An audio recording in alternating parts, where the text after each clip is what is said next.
କାଢିବା ପ୍ରଥମ ଯୋହନ 4 ଅଧ୍ୟାୟ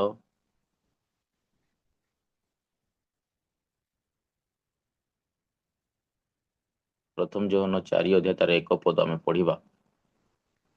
ପ୍ରଥମ ଯୋହନ 4 ଅଧ୍ୟାୟ ତାର 1 ପଦ।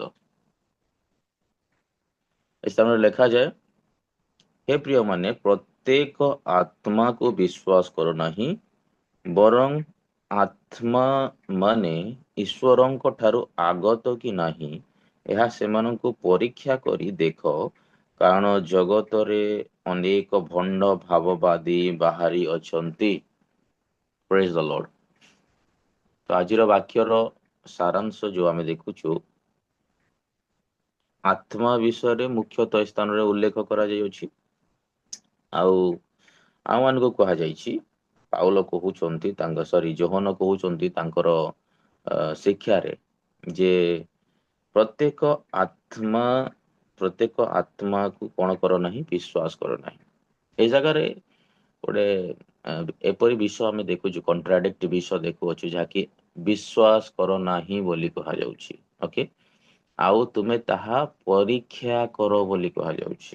ଓକେ, ପରୀକ୍ଷା କରି ଦେଖ ବୋଲି କୁହାଯାଉଛି। ୱାନ୍ ଅଫ୍ ଦ ଥିଙ୍ଗ ମୁଁ ଆପଣଙ୍କୁ ଜଣେଇ ଦେବାକୁ ଚାହେଁ, କ୍ଲିୟର ହେବାକୁ ମୁଁ ଆପଣଙ୍କୁ କହୁଅଛି। ଅନେକ ସମୟରେ ଆମେ ଭାବିଥାଉ ଯେ ବାଇବେଲରେ ଜଜ୍ କରିବାକୁ, ପରୀକ୍ଷା କରିବାକୁ ମନା କରାଯାଉଛି। ଓକେ, ଆଉ ଏହି ବିଷୟକୁ ଅନେକ ଲୋକ ଧରିକି ଚାଲନ୍ତି ମଧ୍ୟ। ଓକେ, ଆମେ ପରୀକ୍ଷା କରିପାରିବ ନାହିଁ, ବଟ୍ ମୁଁ ଲାଷ୍ଟ ଦିନ ମାନଙ୍କୁ ମୁଁ ସେ ବିଷୟ କହୁଥିଲି ଆପଣଙ୍କୁ। ଆପଣ ମାନେ ଧ୍ୟାନ ଦେଇପାରିଥିବେ ଯେ ଆମର ମାଥ୍ୟୁ 7 ଅଧ୍ୟାୟର 1 ପଦ, 2 ପଦ, 3 ପଦ ଆମେ ପଢୁଥିଲା। ମାନେ ନାହିଁ, ତୁମେ ମାନେ ଯେଉଁ ବିଚାରରେ ବିଚାର କରିବ ସେ ବିଚାରରେ ବିଚାରିତ ହେବ। ଯେ ଯେଉଁ ମାପରେ ମାପିବ ସେ ମାପରେ ତାକୁ ମପାଇ ଦିଆଯିବ। ନିଜ ଭାଇର ଆଖିର କୁଟାଟିକୁ ଦେଖ, ନିଜ ଆଖିର କଡ଼ି କାଠକୁ ବାହାର କର। ଏଇ ସମସ୍ତ ସିଷ୍ଟମେଟିକ ଭାବରେ ତାହା ଉଲ୍ଲେଖ କରାଯାଇଅଛି। ଓକେ, ଆଉ ଯେତେବେଳେ ଆମେ ମାଥ୍ୟୁ 7 ଅଧ୍ୟାୟ ପଢିଥାଉ, ମାଥ୍ୟୁ 7 ଅଧ୍ୟାୟ ତାର 7 ଅଧ୍ୟାୟର 1 ରୁ 1, 2, 3, 4, 5 ପଢିଥାଉ, 6 ପର୍ଯ୍ୟନ୍ତ, 6ରେ ତାର ଏକ୍ସାକ୍ଟ ଆନ୍ସର ଲେଖାଯାଇଛି ଯେ ଏହା କାହାକୁ କୁହାଯାଉଛି। ଓକେ, 5ରେ ଏବଂ 6ରେ ଆମେ ପଢିବା ଯଦି, ତାହେଲେ ତାହା କ୍ଲିୟରଲି ଲେଖାଯାଇଛି।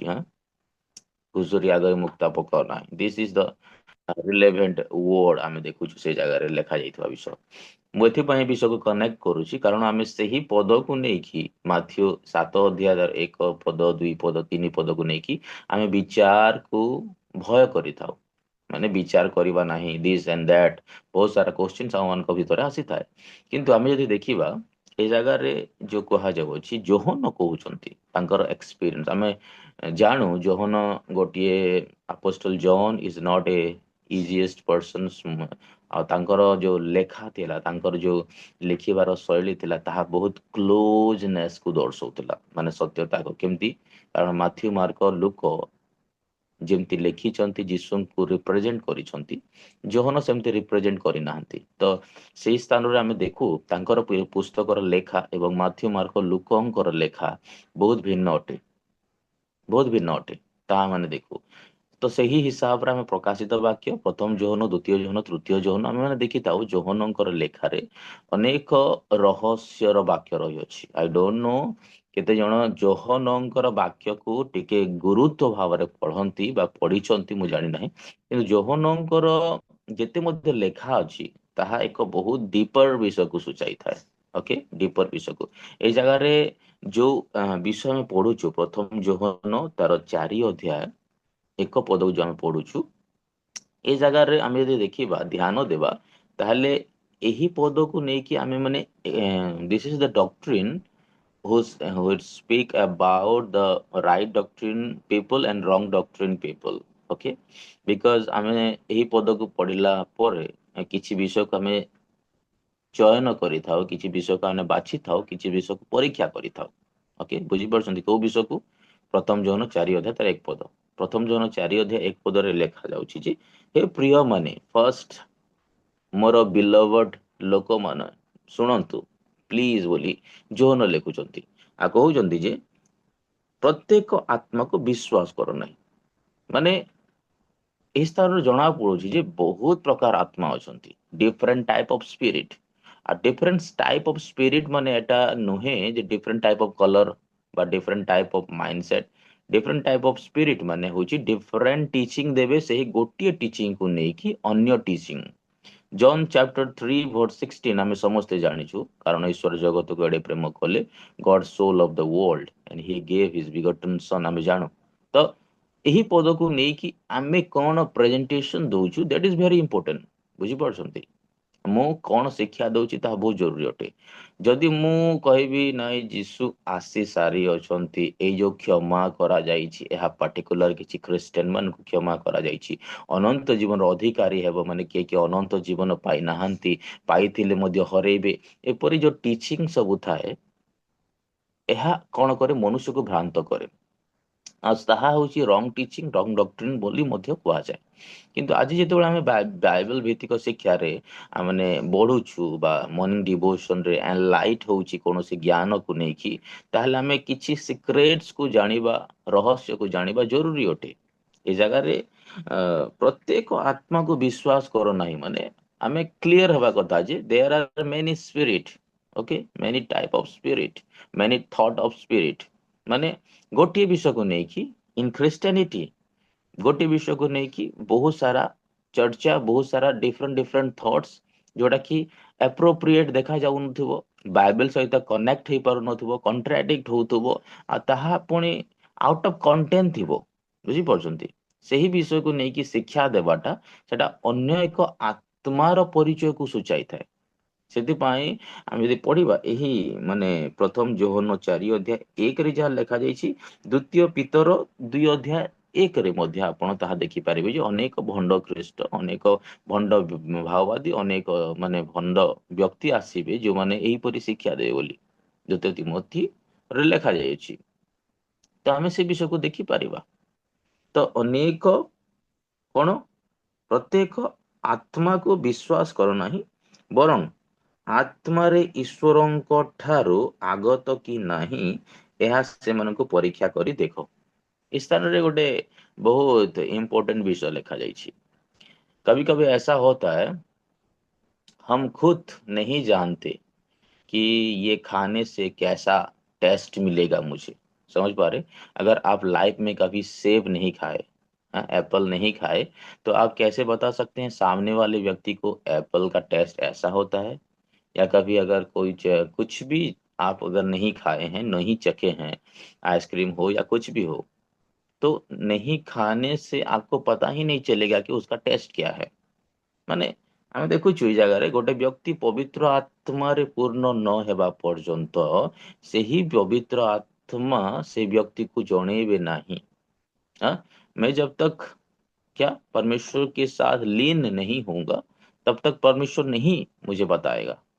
आत्मा ନ ପାଇଲେ, ଆତ୍ମା ଆପଣଙ୍କ ପାଖରେ, ପବିତ୍ର ଆତ୍ମା ଆପଣଙ୍କ ପାଖରେ ନଥିଲେ ଆପଣ ସେ ବିଷୟକୁ ଜାଣିପାରିବେ ନାହିଁ। ସେଥିପାଇଁ ଆଜି ଅନେକ ଲୋକମାନେ କଣ ହଉଛନ୍ତି ନା ବିନଷ୍ଟ ହେବାର ରିଜନ କଣ? ଜ୍ଞାନର ଅଭାବ। ଆଁ? ହୋସୟରେ ଲେଖାଯାଏ ନା, ଜ୍ଞାନ ଅଭାବ ସକାଶୁ ଆମ୍ଭ ଲୋକମାନେ ବିନଷ୍ଟ ହେଉଛନ୍ତି। ତ ଜାଣିବା କଥା ଜ୍ଞାନର ଅଭାବ କୋଉଠି ଅଛି? ବାକ୍ୟର ଅଭାବ। ବାକ୍ୟର ଅଭାବ କୋଉଠି ଅଛି? ବାକ୍ୟର ଅଭାବ ଶିଥିଳତା। ଶିଥିଳତାର ଅଭାବ କୋଉଠି ଅଛି? ଆତ୍ମାରେ ପୂର୍ଣ୍ଣ ନ ହେବା, ଏହା ହଉଛି ଶିଥିଳତାର ଅଭାବ। ବୁଝିପାରୁଛୁ? ତ ପବିତ୍ର ଆତ୍ମା ଗୋଟେ ବ୍ୟକ୍ତି ପ୍ରାପ୍ତ ନହେଲେ ସେ right doctrine, right teaching, right विषय को से चयन कर पारिबो नहीं। ये मुझे अच्छा लगता है, इसको ही पकड़ के रहूंगा, ऐसा नहीं है। वचन क्या बोलता है, बाइबल क्या सिखाता है, सच्चाई क्या है, इसको परखना बहुत जरूरी है। बुझिपारछ? तो आम मैंने जानिबा कथा जे आमे गोटे डिसेनिंग स्पिरिट कैरी करूछु ना नहीं ताहा जानिबा जरूरी। बुझिपारछंती?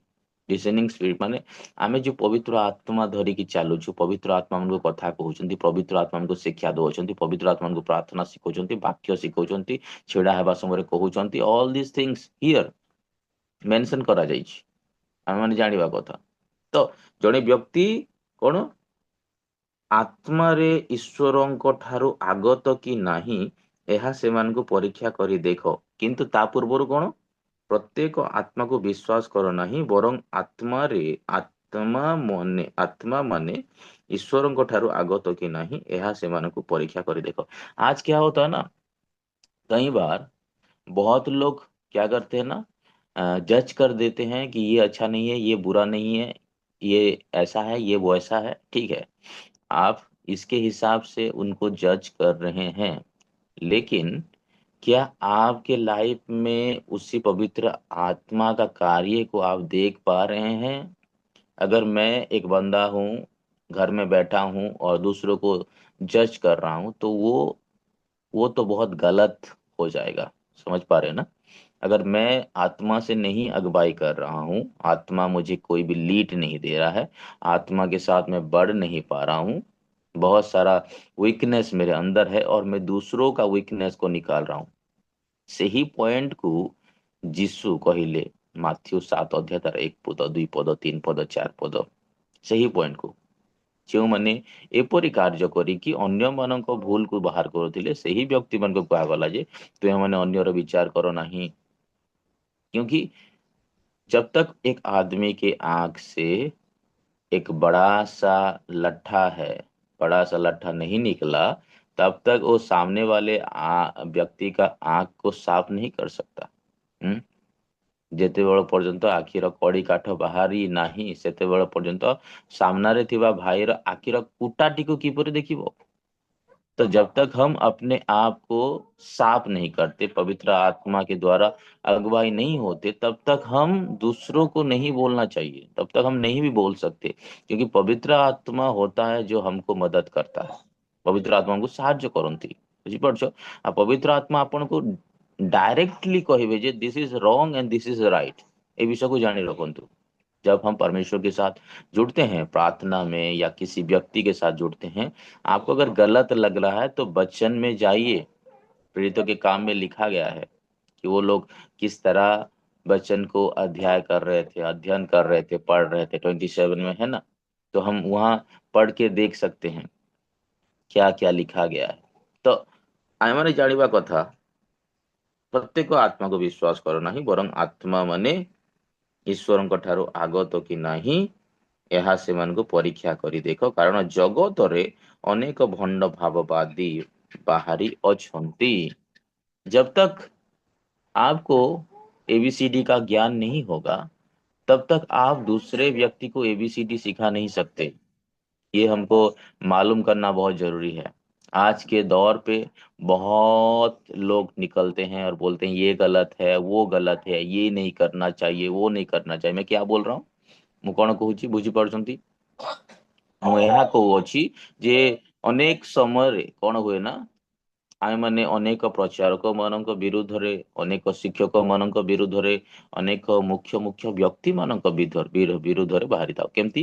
ଗୋଟିଏ ପଦ, ଦୁଇଟି ପଦ, ତିନୋଟି ପଦକୁ ଜଷ୍ଟ ଆମେ ଲିଟରାଲି ଷ୍ଟଡି କରୁ। ଆଁ? ଆତ୍ମିକତାରେ ଷ୍ଟଡି କରିନଥାଉ, ପ୍ରକାଶନ କଣ ଅଛି ଜାଣିନଥାଉ, କଣ ଏହି ପଦ କୋଉ ବିଷୟକୁ ରିଲେଟ କରୁଛି ଜାଣିନଥାଉ, ଓଲ୍ଡ ଟେଷ୍ଟାମେଣ୍ଟ ର ବିଷୟ ନ୍ୟୁ ଟେଷ୍ଟାମେଣ୍ଟ ରେ କୁହାଯାଇଛି ବୋଲି ବି ବୁଝି ନଥାଉ, ବା ନ୍ୟୁ ଟେଷ୍ଟାମେଣ୍ଟ ର ବିଷୟ ଓଲ୍ଡ ଟେଷ୍ଟାମେଣ୍ଟ ରେ କୁହାଯାଇଛି ବିଶ୍ୱାସ କରିନଥାଉ, ବୁଝି ନଥାଉ। କୋଉ କାହାଣୀ କୋଉ ପ୍ୟାରାବଲ ସହିତ ଯୋଡୁଛି, କୋଉ କାହାଣୀ, କୋଉ ବିଷୟ, କୋଉ ଷ୍ଟୋରି, କୋଉ ପ୍ୟାରାବଲ ଯୀଶୁଙ୍କର ଜୀବନ ସହିତ ଆଧାରିତ ପୁରାତନ ନିୟମର, ତାହା ଆମେ ବୁଝିନଥାଉ। ସେଥିପାଇଁ ଜ୍ଞାନର ଅଭାବ ଯେତେବେଳେ ଥାଏ, ଆତ୍ମିକତାର ପ୍ରେଜେନ୍ସ କୁ ଲୋକମାନେ ହରାନ୍ତି। ଏହା ମନେ ରଖନ୍ତୁ। ୱାନ୍ ସେକେଣ୍ଡ ମୁଁ କହୁଛି, ଯେତେବେଳେ ଜ୍ଞାନର ଅଭାବ ଥାଏ ସେତେବେଳେ ଆତ୍ମାର ଉପସ୍ଥିତିକୁ ଲୋକମାନେ ହରାନ୍ତି। ତ ଆତ୍ମାର ଉପସ୍ଥିତି ଯଦି ଆପଣ ହରଉଛନ୍ତି, କେମିତି ଜାଣିବେ? ଆପଣ ବିବ୍ଲିକାଲି ଯାଇଯିବେ ନାହିଁ କୌଣସି ବିଷୟକୁ। ବିବ୍ଲିକାଲି ମିନ୍ସ ବାଇବେଲ ଭିତ୍ତିକ କୋଟେସନ କୁ ନେଇକି ଖାଲି ଆମେ ଯଦି ଜଜମେଣ୍ଟାଲ ମାଇଣ୍ଡ ସେଟ ରଖିବା, ଦେନ୍ ଡେଫିନେଟଲି ଆମେ ନିଜେ ହିଁ ଠିକ ହେଇପାରିବା ନାହିଁ। ସେଥିପାଇଁ ଆଜିର ଏହି ପ୍ରାତଃ କାଳରେ ଆମେ ମାନେ ଗୋଟେ ବିଷୟ ଶିଖୁଛୁ ଯେ ଆମେ ମାନେ ଯେତେବେଳେ କୌଣସି ବିଷୟକୁ ନେଇକି ଚିନ୍ତାରେ ବା ରହୁଛୁ, ତ ଆମେ ମାନେ ସେ ବିଷୟ କ୍ଲିୟର ହେବା ବହୁତ ଜରୁରୀ। ଯଦି ଆପଣ କ୍ଲିୟର ହେଇପାରୁନାହାନ୍ତି, ତ ଡେଫିନେଟଲି ଆଗାମୀ ସମୟରେ ଆହୁରି ଆପଣ ଦ୍ୱନ୍ଦ୍ୱରେ ପଡିବେ। जब भी किसी को भी क्या अगर दिक्कत होता है ना, वो अपने पास्टर के पास जाए या अपने लीडर के पास जाए, या आपको अगर लग रहा है कि ये मुझे मदद कर सकता है तो उसके पास जाके आप उसके बारे में पूछे। बहुत लोग होते हैं, बहुत पास्टर होते हैं, कोई कोई तो ऐसे होते हैं जो मुझे पता नहीं बोल देते हैं विश्वासी लोगों को, और विश्वासी लोग जाके उन दूसरों को पूछते हैं, और दूसरों को पूछने से दूसरा फिर तीसरा हो जाता है। समझ पा रहे ना? तो आमे मैंने बुझिबा कथा, जदि आमे माने कौनसी विषय रे द्वंद्व अछि ताहले प्रार्थना करू, प्रार्थना सहित आमे से विषय को जानिबा को प्रयास करू।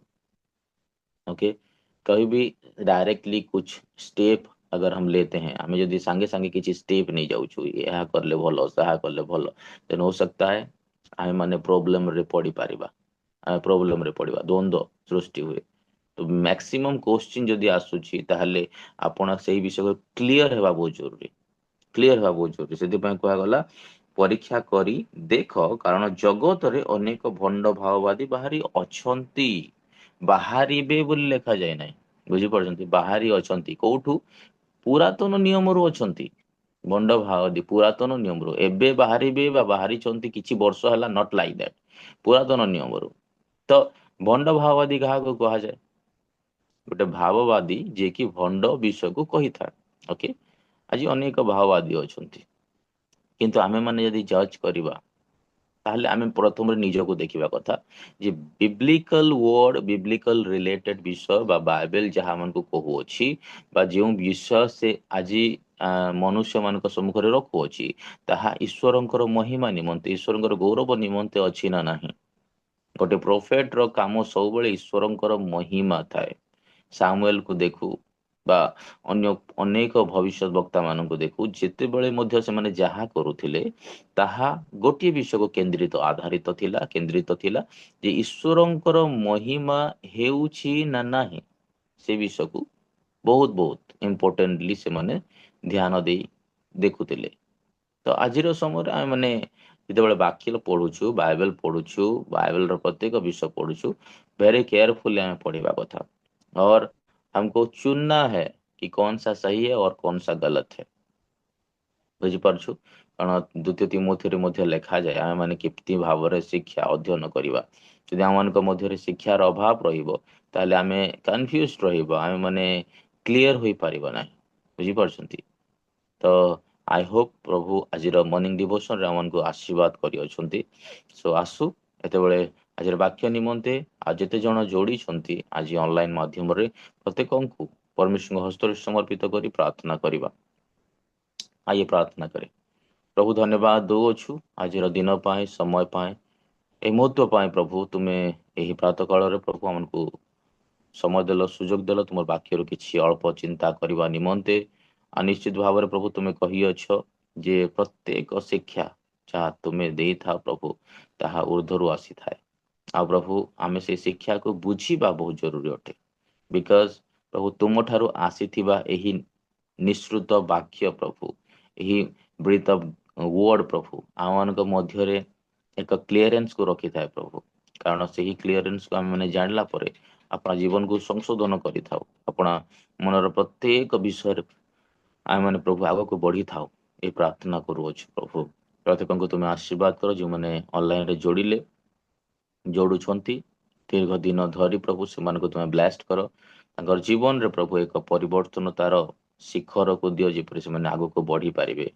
विश्वास योद्धा कर प्रभु, वाक्य रे निपुण कर बोली प्रार्थना करुछु, because now days we need the word very much प्रभु। आम समस्ते जेपरि से वाक्य को धरी चली पारिबु, वाक्य को बुझी पारिबु, आ वाक्य को अपना जीवन रे लगे पारिबु, ये प्रार्थना करुछु। जेते जन ऑनलाइन माध्यम रे देखुछंती प्रत्येक को तुम्हें ब्लेस्ड कर, प्रत्येक असुस्थता को यीशु नाम रे कैंसल करुछु, माइंड रो एंजाइटीज को यीशु नाम रे कैंसल करुछु। आध्यात्मिक भाव रे प्रभु एवं जागतिक भाव रे जहाँ किछि आवश्यक रही समस्त विषय को पूर्ण कर बोली प्रार्थना करुछु। पवित्र आत्मा को शक्ति द्वारा, सामर्थ्य द्वारा प्रत्येक को तुम्हें भरी दियो बोली प्रार्थना करुछु प्रभु। प्रत्येक प्रश्नर उत्तर से मन को दे सारी अछ, किंतु आम मैंने से विषय को खोजिबार अछि, यह तुम्हें कही अछ प्रभु। प्रभु धन्यवाद दौछु, सुस्थता तुम हस्त अच्छी प्रभु। प्रत्येक जीवन रे तुम्हें आशीर्वाद कर, प्रार्थना करुछु। प्रत्येक प्रार्थना शुणिल बोली धन्यवाद दे यीशु नाम रे मागुअछु, आमेन आमेन आमेन आमेन।